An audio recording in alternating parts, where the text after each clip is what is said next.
días. En este importante domingo, previo a la llegada del Adviento, el cual es un importante tiempo de preparación, Adventus Redentoris o Venida del Redentor, el Centro de Estudios de la Sabiduría Occidental México comparte estas líneas de suma importancia para los estudiantes de la Fraternidad Rosacruz.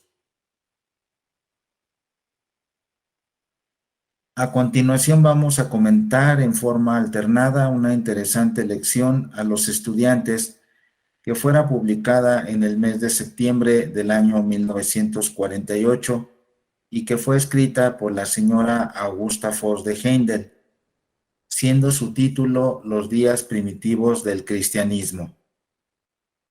Como alguien puede pensar que un tema escrito hace ya tantos años y describiendo hechos ocurridos hace más de 2000 años, no puede resultar interesante en estos tiempos que vivimos del siglo XXI. Puedo comentar en tal sentido que apenas llevamos poco tiempo comparado con los miles de años que está destinado a perdurar el cristianismo. Esperamos que disfruten las maravillosas enseñanzas contenidas en esta lección y esta quede impregnada en sus vehículos superiores en estos días difíciles. El alma del hombre en su peregrinaje a través de la materia está siempre tratando de satisfacer un anhelo interno. Un constante y vehemente deseo lo urge hacia la perfección, ese estado crístico interno que está presente en todo ser humano, sea que lo comprenda o no. Evidentemente, con frecuencia, este vehemente deseo es expresión de la naturaleza inferior, ese instinto luciferiano que está latente internamente en cada ser, y de allí la lucha encarnizada y continua que existe entre el hombre superior y su yo inferior, el cuerpo vital que guía hacia el Cristo y la naturaleza de deseos que también con mucha frecuencia lo conduce hacia abajo. Esa es la gran lucha que tarde o temprano todos debemos de llevar a cabo. Es por ello que aquí hay una importante lección. El apóstol San Pablo es un ejemplo viviente de estas dos fases de la naturaleza humana.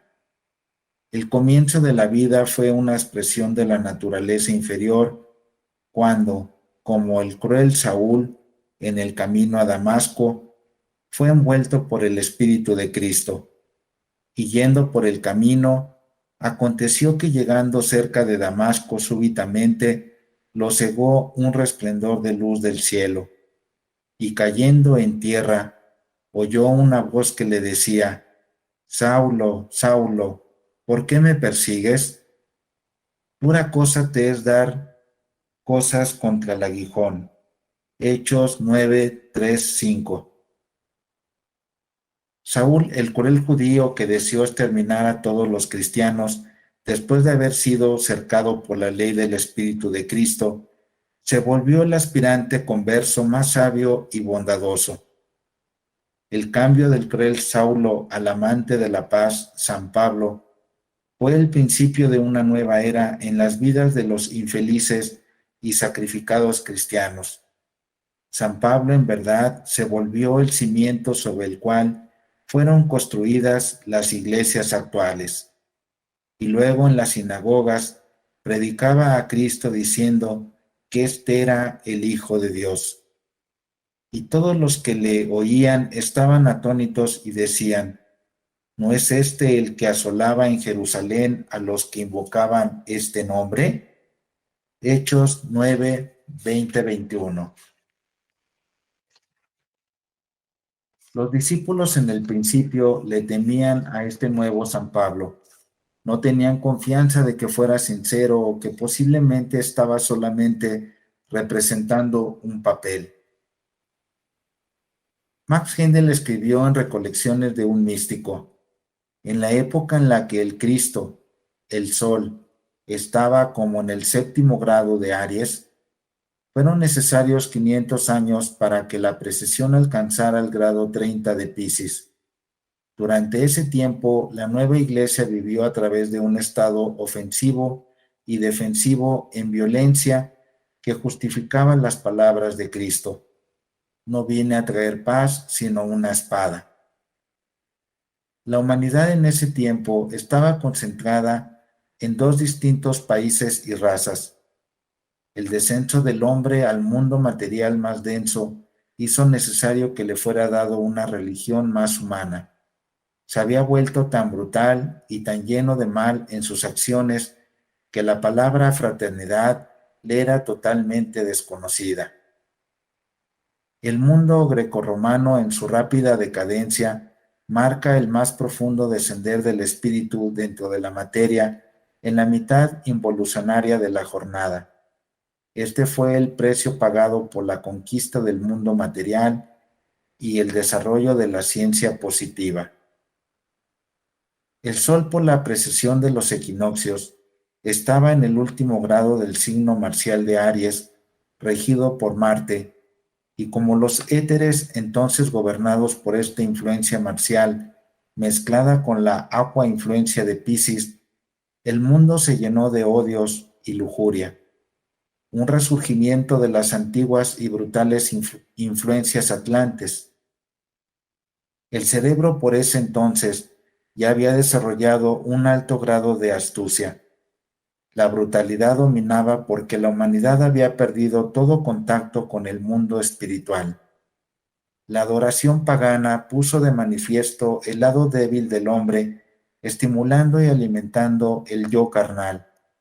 Las ofrendas de sangre a los dioses habían sido las costumbres de la raza primitiva turania de la Atlántida, y esta práctica fue llevada hasta la quinta tribu, los semitas originales, quienes fueron los progenitores de los actuales hebreos. Estos atlantes fueron la raza simiente de la raza aria, los que van a la vanguardia en la oleada de vida humana. La humanidad en el comienzo de este periodo estaba bajo la regencia de Jehová, quien era el Dios de la ley y tenía la tierra en su órbita desde afuera. Al desarrollar la humanidad primero la astucia, el yo inferior, se convirtió en dominante, ya que sin la razón, la crueldad y el egoísmo fueron el inevitable resultado. Por consiguiente, fue necesario que una nueva religión le fuera dada al hombre de modo que lo hiciera consciente de sus responsabilidades. Una religión de amor era necesario para poder superar el paganismo del periodo que terminaba. Ahora bien, la pregunta que bien se podría hacer es ¿qué se quiere significar por paganismo? ¿Quiénes fueron los paganos? El paganismo es la idolatría o adoración de falsos dioses. Los paganos fueron quienes renegaron el reino de Jehová, aquellos cuya moral estaba degenerando y cuya crueldad se estaba convirtiendo en casi animalística. De aquí el que las jerarquías espirituales tuvieran que dar a esta decadente humanidad nuevos dioses y una religión superior. Así nos fue dada la religión cristiana, que proviene de una fuente superior y cuyo guía, el Cristo, es el más alto iniciado del período solar. El Cristo se convirtió entonces en el espíritu morador de la tierra, la que hasta este punto había sido gobernada por Jehová, quien exteriormente la sostenía en su órbita. En la época del advenimiento de este Dios del amor, la tierra con su adoración pagana e influencia marciana se encontraba en el extremo más bajo de un sistema decadente, oprimida por emperadores brutales que se consideraban como sacerdotes y quienes predicaban el más acabado ateísmo. Los romanos eran degenerados y los griegos de sangre fría y crueles. Las clases superiores estaban faltas de fe y aterrados por el escepticismo, siendo además incautos, siempre dispuestos a servir a cada charlatán divagante que asumía el carácter de líder. Su verdadera religión fue un vago y crédulo fatalismo que no creía en la existencia de los dioses. Volviendo los ojos hacia las pequeñas iglesias cristianas, encontramos que sus miembros estaban entre las clases bajas. Los discípulos predicaban una doctrina llena de esperanza y resplandor.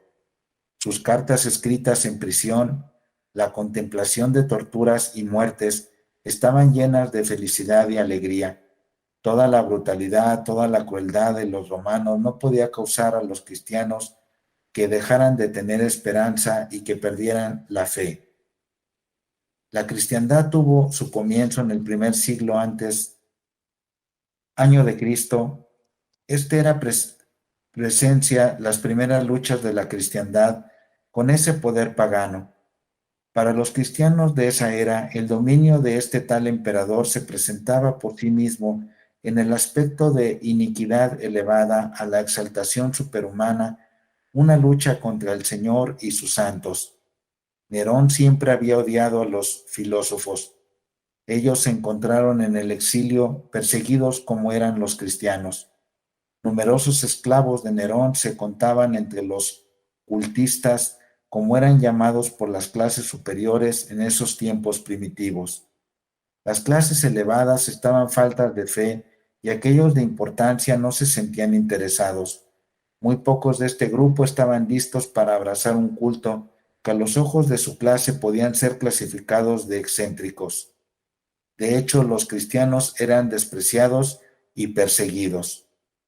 Después del incendio de Roma, el emperador Nerón comprendió que podía ser culpado de esta conflagración y que tenía que buscar a alguien sobre quien recayera la culpa. Para calmar el disgusto de su pueblo, fueron demandados sacrificios. Alguien tenía que pagar este crimen.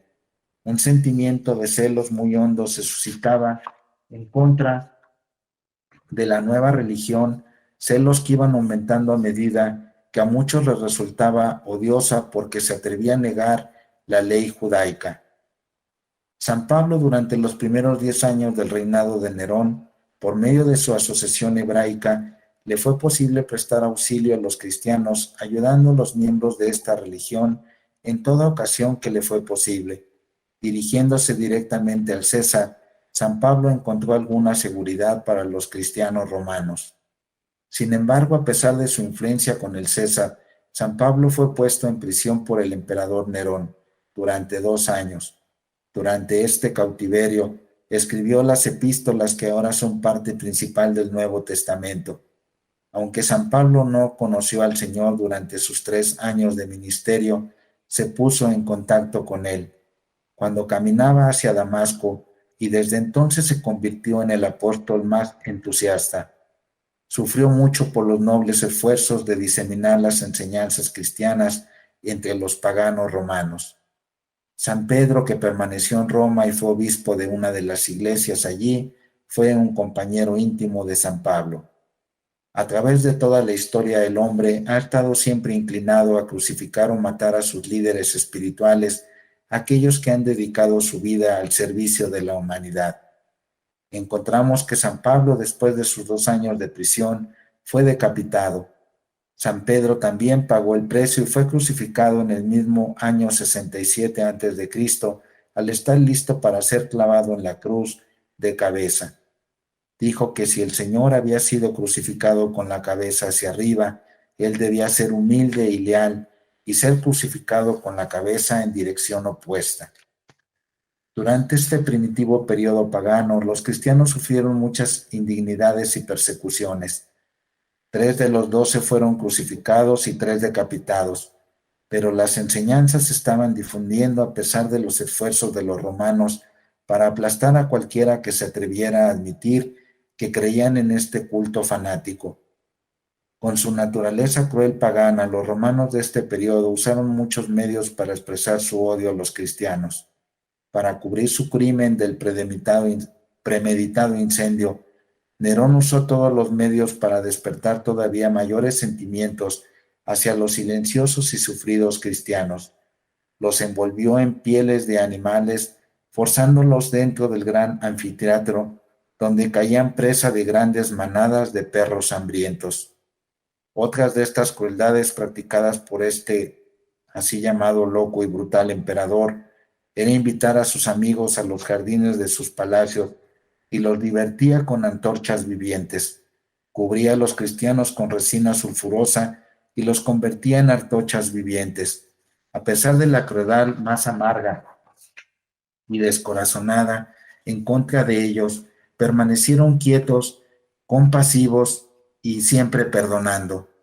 Esta gente aprendió las lecciones del Salvador. Fueron una humanidad redimida.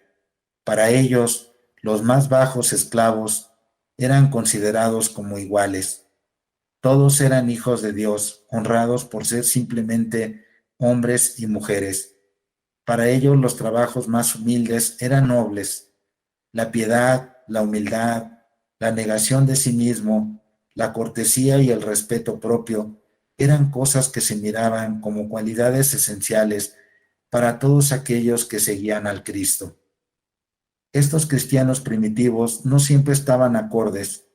Las divisiones eran comunes entre ellos, pues la humanidad de entonces, como la de hoy, no siempre cumplió los requerimientos de la verdadera cristiandad y de vez en cuando algunos apostataban. Pero esta gente bondadosa siempre ajustaba su diferencia amigablemente, ya que el amor era siempre superior y un espíritu cristiano siempre prevalecía sobre todo. Estos adelantados que fueron así tan vergonzosamente recibidos y por quienes fue vencido el paganismo, son ejemplos vivientes para nosotros que somos seguidores de Cristo, nuestra luz y amoroso ideal. En este momento, los que nos sentimos orgullosos de aceptar estas enseñanzas divinas, ¿qué estamos haciendo para llevar adelante esta obra? ¿Estamos confrontando nuestras pruebas como estos hombres y mujeres extraordinarios lo hicieron en estos días primitivos?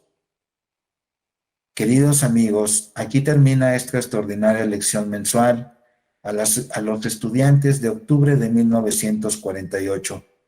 Esperamos sinceramente que hayan disfrutado de esta lectura de la misma manera que lo han hecho quien transcribió esta maravillosa lección y que cada uno de nosotros, en la quietud de su medio ambiente, tratemos de contestar estas dos preguntas que se encuentran al final de este escrito y sigamos fiel y diligentemente trabajando en amoroso servicio en la gran obra de nuestros hermanos mayores para el futuro desarrollo y proceso evolutivo de toda la humanidad.